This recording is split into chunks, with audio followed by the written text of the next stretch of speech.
The rotator cuff group of muscles can kind of lift the arm out, it can lift the arm up, it can spin the arm. There may be even an argument to be made that can kind of pull the arm down a little bit, all depending on kind of where your arm is positioned in space.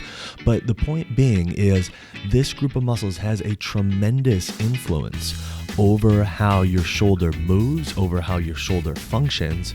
But here's the big but. But it needs to be able to have a solid or stable shoulder blade to pull on. Welcome to the Exercise is Health podcast, where we're talking about exercise, health, and the interconnectedness of the two. We are your hosts, Charlie and Julie, and we will be coming to you every single week from our studio, Muscle Activation Schaumburg. Hey, welcome back, everybody, to the Exercise is Health podcast. We are your hosts, Charlie and Julie, and we're coming to you from our studio, Muscle Activation Schaumburg in Schaumburg, Illinois. Now, at Muscle Activation Schaumburg, we believe your health is your most valuable asset. Your health is one of the biggest influencers of the quality and quantity of time that you have. And while there are many aspects of health, our expertise is exercise. Exercise has been proven time and again to not only improve your health, but also increase your longevity and improve your quality of life. And if you are looking to learn other ways to improve your health, increase your longevity, improve your quality of life, then you need to check out an event that we are going to be hosting on Saturday, April 4th, 2020, right here in Schaumburg. Julie, tell them more about it. That's right. So on April 4th, 2020, we are hosting the second ever Schaumburg Health Summit, Schaumburg Health Summit 2020. You can find out more information at schaumburghealthsummit.com. You can also follow our event page where we are going to be making announcements. You can just search on Facebook, Schaumburg Health Summit 2020, and we'll also be posting about it on our social media. Facebook, you can find us at Muscle Activation Schaumburg, or on our Instagram at Muscle Activation Schaumburg. So definitely check out this event if you are interested in health and want to learn information from true professionals in the field, working in the field, making new discoveries all the time. You do not want to miss this event. We're going to have 8 speakers, each giving 15-minute or less speeches or talks about something of their interest. We're having a surgeon, we're having couples therapy. I'm going to be talking about flexibility, actually. I just gave away my topic. We're going to be talking about productivity. We're going to be talking about stress, the breath. So all of this information you can gain at the Schaumburg Health Summit. It's going to be such a fun time. And we encourage you just to check out the website, because we do have a little promo video where you can actually see snippets of last year's event. So many people were confused on what the Health Summit was last year. They thought it was a health fair, which it's not. It's actually something you're going to be gaining some really valuable, interesting knowledge if you are able to attend. So get your tickets now. So Julie, let me ask you something. How many people do you come across, roughly, that have some kind of shoulder issue? A lot, medium, a little? Is it like super prevalent, not really prevalent? I would say medium to a lot. Yeah, I would say medium to a lot as well. I think a lot of people do have shoulder issues, and it's not maybe super obvious, outside looking in. Yeah. But when talking to people, it seems like people have different aches and pains with their shoulders. So when you talk to people about the aches and pains in their shoulders, what's kind of like the number one thing that often comes up? They either say rotator cuff, yes, or impingement. Yes, those two things, which essentially are talking about the same thing, which is a possible issue or a possible symptom with the rotator cuff muscle group. Yes. Now, the rotator cuff muscle group is something that we want to tell you more about today, because there is some misinformation out there about what the rotator cuff are.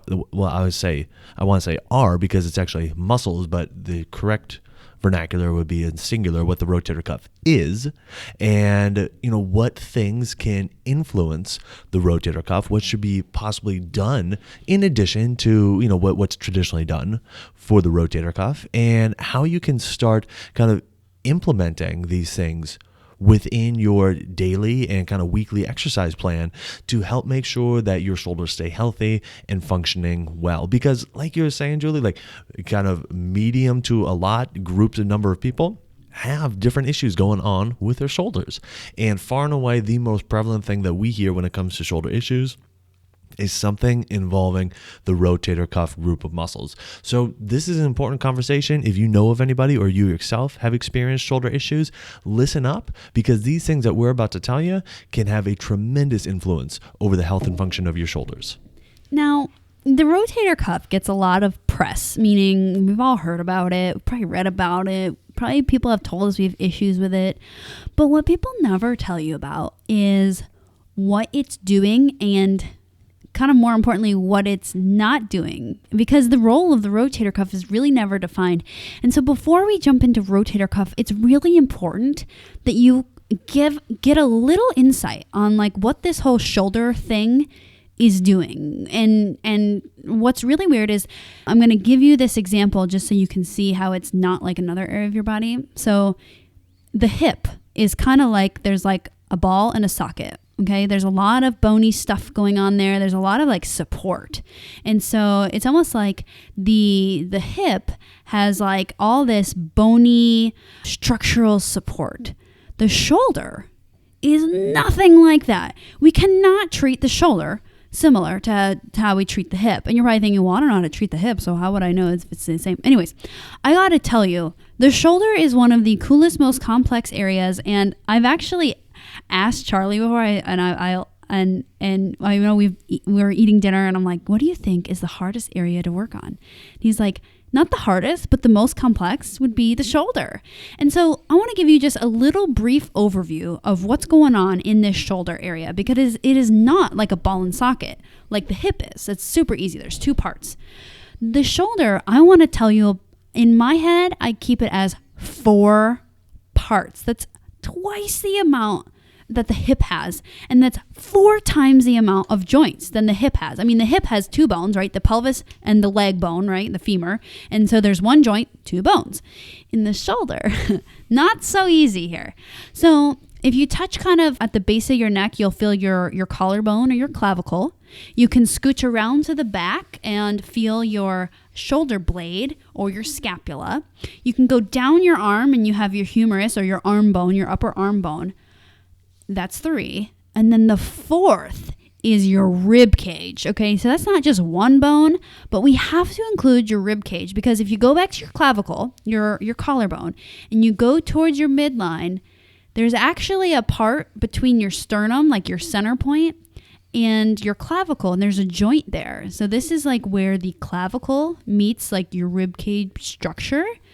And then along the backside with the scapula or the shoulder blade is being held to your rib cage all by muscles. Okay, so it's almost like we have your rib cage, and the layer on top of the rib cage is the clavicle and the shoulder blade. And then your arm bone or your humerus is connected to the clavicle and the shoulder blade. So here's the thing. We have to think about it in these layers. And why? Well, because a lot of times when we have a rotator cuff issue, the rotator cuff is muscles that control the junction between your arm bone and your shoulder blade. Okay? So the arm bone and the shoulder blade. But here's the thing. Remember, the shoulder blade has a layer underneath of it, right? The layer underneath of that is the muscles that hold the clavicle and the shoulder blade to the rib cage. So this is the part that's so often overlooked. And so I just want to give you that little glimpse of anatomy. You won't be quizzed on this later. But I want you to gain an appreciation for, okay, this shoulder thing has layers, and we have to treat it as layers. And oftentimes, what we don't do is treat it like layers. We kind of treat it like the hip, like, oh, we have the shoulder joint. We need to work on the shoulder joint. Well, there's a lot more complexity to that. Well, Julie, that's such a great point, because you're absolutely right. A lot of times when we talk with different people and they say, oh, it's an issue that they're experiencing in the shoulder, the assumption is, well, then it's an issue with the shoulder itself. And the kind of underlying message or the underlying tone is, well, the shoulder is really straightforward. It's your arm bone and your shoulder blade. And it's like, well, there's actually a lot more that goes into it. Like you're saying, it's not like the hip where it's just, the femur on the nominate bone. It is, yes, humerus on scapula, but then you have your clavicle, you have the position of your rib cage, you have your sternum, you have, how your trunk is being controlled. And to your additional point is these areas are so highly controlled by muscles because structurally there's such little support that muscles that aren't even considered to be in your shoulder can have a tremendous influence over how your shoulder feels and how your shoulder functions. So yeah, working with shoulder things is highly complex, not straightforward at all. And that's why we feel this discussion is so important when talking about rotator cuff muscles, rotator cuff issues, and some additional considerations that may be worth taking for that. So let's kind of continue this anatomy discussion by talking about, well, what is the rotator cuff? And again, oftentimes it can be said like, oh, it's a rotator cup, like with a P. It's not a rotator cup. It's a rotator cuff with an F, two Fs. Okay. So that would be how you pronounce, the terminology for the group of muscles is rotator cuff muscle group. But it's made up of at least 4 anatomically named muscles. And, we can talk about, or we can at least allude to that, there are multiple muscles within these 4 groups of muscles, but just kind of generally speaking, we have some muscles on the front side of the shoulder blade called the subscapularis muscles. We have muscles on the kind of top back side of the shoulder blade called the supraspinatus muscles. We have some muscles on the back bottom side of the shoulder blade called the infraspinatus muscles, and we have some muscles on kind of the outside of the shoulder blade called teres minor. And so each of these muscles and groups of muscles is what makes up the rotator cuff muscle group. And actually, it could even be argued that your biceps long head could feed in and be considered part of this rotator cuff muscle group. But what each of these muscles does is it attaches from your shoulder blade onto some part of your upper arm bone, okay? And it feeds through some structures on your upper arm bone that gives it a tremendous influence over how your upper arm bone moves on your shoulder blade. And a lot of times when people are talking about like rotator cuff exercises, you'll see them kind of spinning their arms, spinning it out, spinning it in, and they think, okay, well, we're doing rotational exercises for the arm. That means we're working the rotator cuff. And don't get me wrong, the rotator cuff clearly has an ability to rotate the arm, but that's just one of the things that it does, and it's just kind of one of the groups of muscles that has an ability to rotate the arm. So doing necessarily like rotational based exercises for the arm isn't necessarily super specific to the rotator cuff muscle groups themselves, even though it does involve the rotator cuff group of muscles. Because the rotator cuff group of muscles can kind of lift the arm out, it can lift the arm up, it can spin the arm. There may be even an argument to make that can kind of pull the arm down a little bit, all depending on kind of where your arm is positioned in space. But the point being is this group of muscles has a tremendous influence over how your shoulder moves, over how your shoulder functions.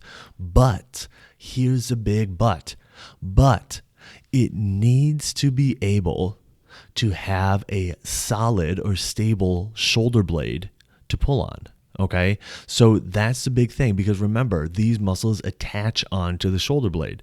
So imagine this. Imagine like you're walking out of Costco, all right, and you have one of their giant, their giant shopping carts, all right, and it's a beautiful day outside, and you're pushing the cart right along, no problem.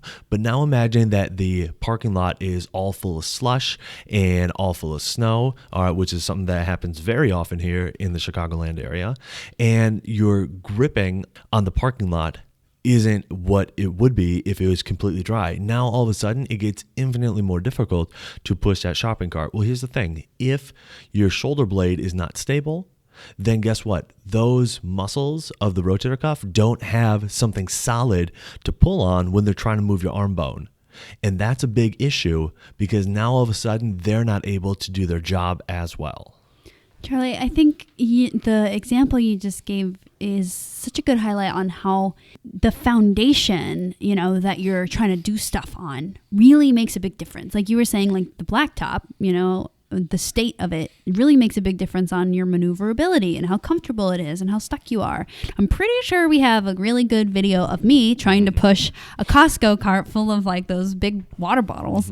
And I think I was slipping backwards and the cart was not moving forwards.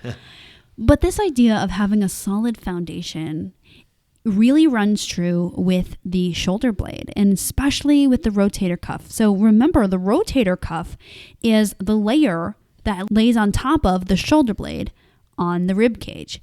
So the conversation now has to come to, okay, well, how do we make sure our foundation is solid and stable? And that foundation has to be this junction between the shoulder blade and the rib cage. And so I've read in some anatomy books, they call this like a pseudo joint because it doesn't really have like the properties or the characteristics that are normal for a joint, like the glenohumeral joint or the hip joint. It doesn't have like the synovial fluid, the joint capsule, the joint, all the stuff. But it is a joint in the way that it's where two bones come together.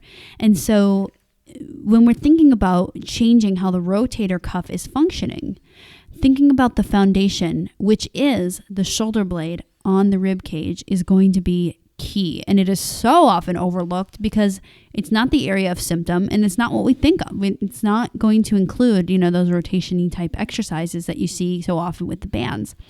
So jumping back to the shoulder blade on the rib cage, we can now break down the motions that we should probably be thinking about into this kind of like, if you shrug your shoulder up to your ear, we call that upward rotation. If you do that same motion but opposite, almost like shove your shoulder down to your hip, we call that downward rotation. And then if you take your shoulder and you try to like push it forward, that would be protraction. And then if we take your shoulder and squeeze it back, that's retraction.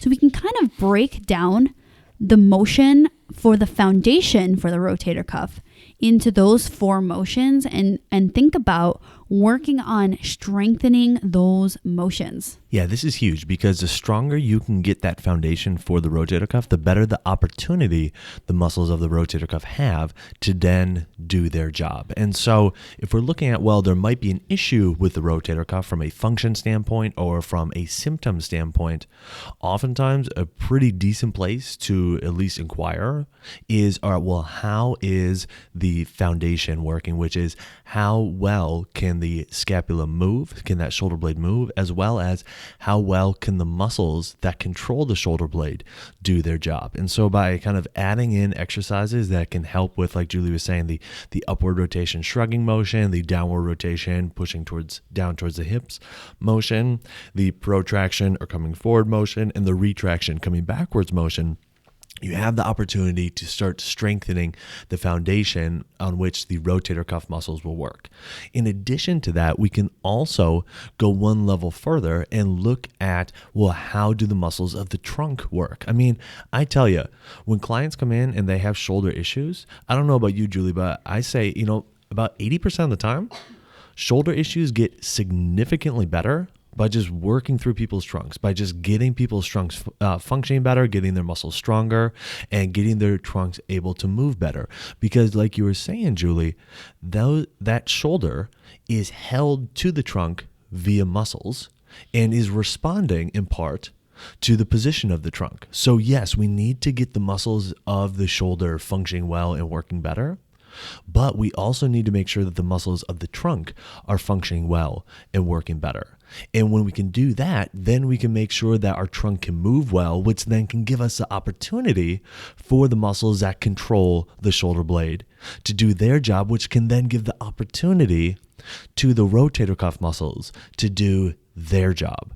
And so it's kind of this multi-level approach of, all right, yes, your symptom may be in your rotator cuff, but we also need to look at that foundation, which is the muscles of the shoulder blade.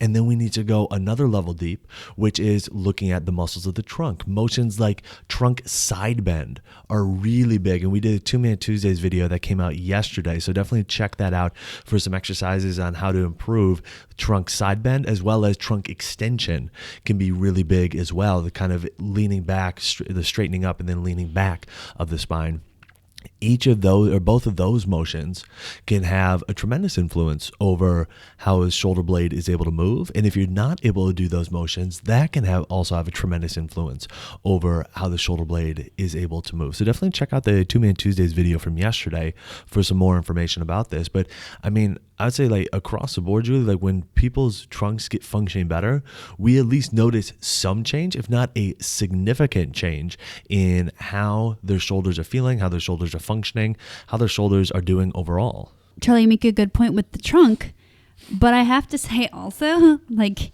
if we think about this order, like, okay, someone comes in with a rotator cuff issue. If I were to not even assess them and say, okay, you have a rotator cuff issue, just going off of like past experience and what we normally see, if I worked on someone's trunk and then shoulder blade and then glenohumeral joint, and remember the glenohumeral joint is the one that has all the rotator cuff muscles, usually by the time we get through the shoulder blade, like they're like, oh, you didn't even do anything to my rotator cuff yet. Do you notice the same thing? Oh, absolutely. Yeah. I would say it goes beyond rotator cuff as well. I mean, for example, I had a client that came in last year with frozen shoulder type symptoms. And again, just kind of working through her trunk, we didn't even get to her shoulder, and her shoulder motion, like you wouldn't know that she had frozen shoulder. Yeah. And it was not that we're able to address the muscles of the shoulder directly, but by getting the trunk functioning better, allowed the scapula to move better, which allowed the glenohumeral joint muscles to do their job better. So yeah, I 100% agree, Julie. So if you're listening to this and you're like, dang, I've been doing all the twisting stuff with the bands. Okay, that is not bad. Remember, the more you're moving, the better. If you're doing something to try to address your issues, amazing. But something that you can definitely try to do is schedule with a local MAT specialist. They are designed and trained to look at your whole body, find out where your deficits are, and start addressing them. And additionally, you can be starting to do some strength training exercises on your own or with a trained professional, highlighting these areas of the body that Charlie and I have been addressing. You're probably already doing some glenohumeral stuff, which is the normal like PT type stuff, but you also want to be including exercises for your scapula, like we talked, and then the next layer down for your core. And including these types of exercises can be really potent, again, for allowing that glenohumeral joint and the shoulder and the rotator cuff to relax and function more normally.